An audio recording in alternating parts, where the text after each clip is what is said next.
Alors pour en venir plus au fond des choses sur le mariage pour tous, Jean-François Copé, secrétaire général de l'UMP, dit que si la droite revient au pouvoir, il réécrira le texte. Vous, qu'est-ce que vous en pensez? Qu'est-ce qu'il faudra faire? Qu'est-ce qu'il faudrait faire? Qu'est-ce qu'il serait possible de faire si vous reveniez au pouvoir en 2017? Alors d'abord, avant de parler de ce qui va se passer dans 4 ans, parlons de ce qui se passe aujourd'hui. Le combat n'est pas achevé.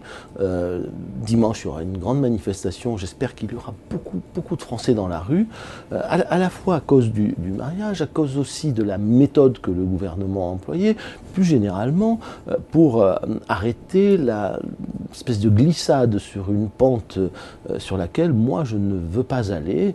Ce qui est en cause, c'est une idée de la civilisation, une idée de la société, mais aussi une idée de la République, de la manière de décider tous ensemble de ce que nous voulons, de la société dans laquelle nous voulons vivre. Dans quelle société, dans quelle civilisation voulons-nous vivre? Voilà la question qui est posée. Et le président de la République a toujours la possibilité de prendre enfin ses responsabilités de président, c'est-à-dire d'unir les Français, de faire les gestes, de prononcer les mots qui unissent les Français quand ils sont profondément divisés. Et c'est le cas, ils sont profondément divisés. La façon dont s'y est pris la majorité fait que cette loi a du mal à être la loi de tous, elle a du mal à avoir la légitimité qu'a d'habitude la loi de la République. Donc vous demandez une intervention du président de la République pour dire solennellement, voilà, bon, cette loi existe, elle a été votée, mais on n'ira pas au-delà, voilà son périmètre, c'est ça que vous attendez? Non, moi je vais beaucoup plus loin pour l'instant. Moi je réclame ce que j'ai toujours réclamé, que le peuple tranche.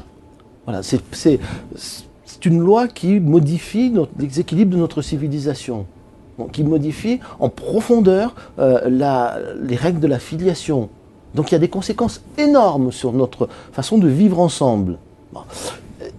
C'est au peuple de trancher.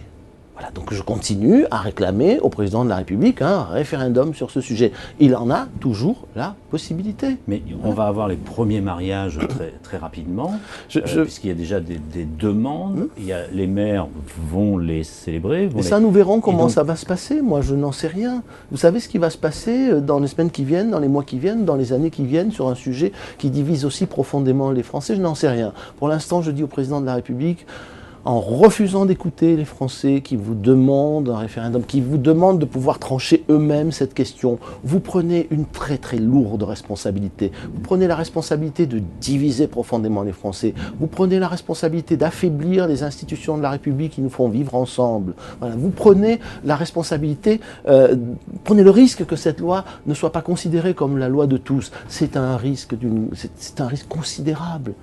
Donc moi, j'en suis là aujourd'hui. Après ce que nous ferons dans 4 ans, bien, nous verrons ce qui va se passer d'ici là. Je pense que juridiquement, il sera très difficile d'abroger cette loi. Je l'ai dit depuis le départ et c'est pour ça que je réclamais un référendum. Parce que ce sont des lois difficilement réversibles. Ce n'est pas une loi comme une autre. Bon.